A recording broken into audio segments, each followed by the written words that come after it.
Hey everyone, Wes here for the Fandom Power Podcast. Welcome to another episode of The Fan Batch.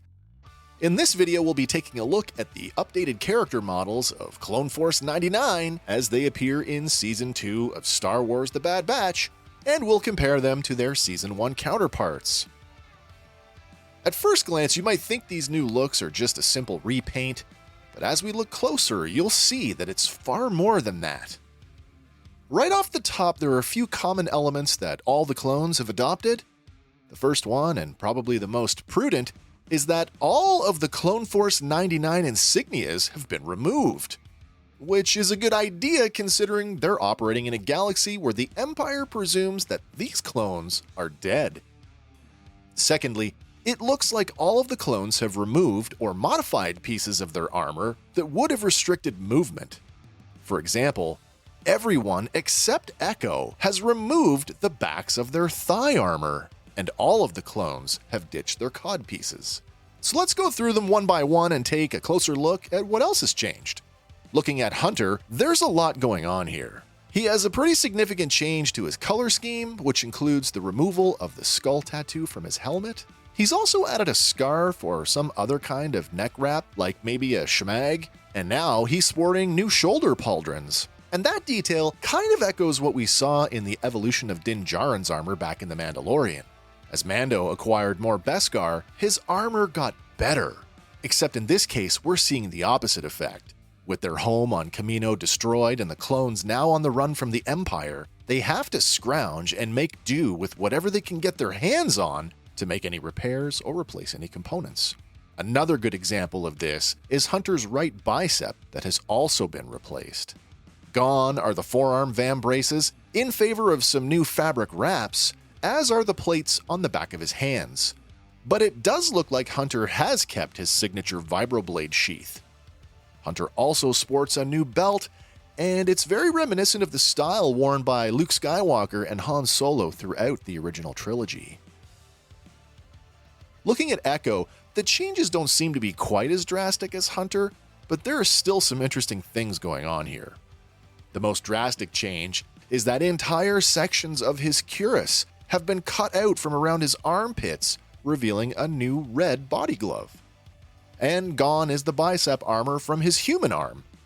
As previously mentioned, Echo for some reason has retained his complete thigh armor, but like Hunter has a new belt with leather belt pouches, and Echo has fashioned himself a new brown comma skirt. Now, Wrecker, who still serves as the team muscle and who arguably had the sturdiest armor, has made just a few minor changes. He has a new shoulder pauldron, which clearly wasn't compatible with his original bicep armor, as that piece has been removed from that side. Wrecker has retained his vambraces, as well as the hand plating, and just like the others, he too has a nifty new leather belt. Taking a closer look at Tech, it appears that more than anyone else on the team, Tech has the least amount of changes. I mean, he is sporting a nice new pair of blue pants. And then there's Omega. After watching the double episode premiere, I think she may have had a growth spurt. If nothing else, she has drastically improved her skill with her energy bow.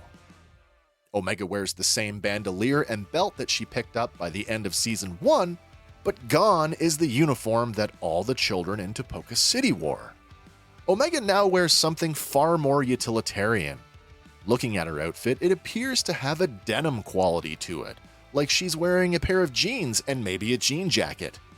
And that's not entirely out of the question when you remember that in 1977, all of the pants worn by Han Solo and Luke Skywalker were in fact jeans that had either been bleached or dyed. And to top it off, Omega now sports a padded helmet, not unlike the ones worn by the rebels at the Battle of Endor, as well as a shiny new pair of high boots. So there you go, that's a quick look at the new animation models for Season 2 of Star Wars The Bad Batch. I know we didn't look at Crosshair, but I'm pretty sure his Imperial armor probably won't have changed in the months between Season 1 and Season 2. And you can't help but wonder if part of the reason for these new looks is just to sell more Star Wars toys. I mean, that's kind of the way it's been for the last 40 years, right? Well, so the big question is, will Hasbro commit to new molds, or will they take the easy way and just repaint the Season 1 figures? Certainly, that's not an option for Omega, but who knows? Maybe we'll need to do an update video before the end of the season. If you like this video, please like and subscribe. Check out our Fan Batch playlist for more Star Wars The Bad Batch content. And if you want to become part of the Fandom Power production team, check out our Patreon for more details on that.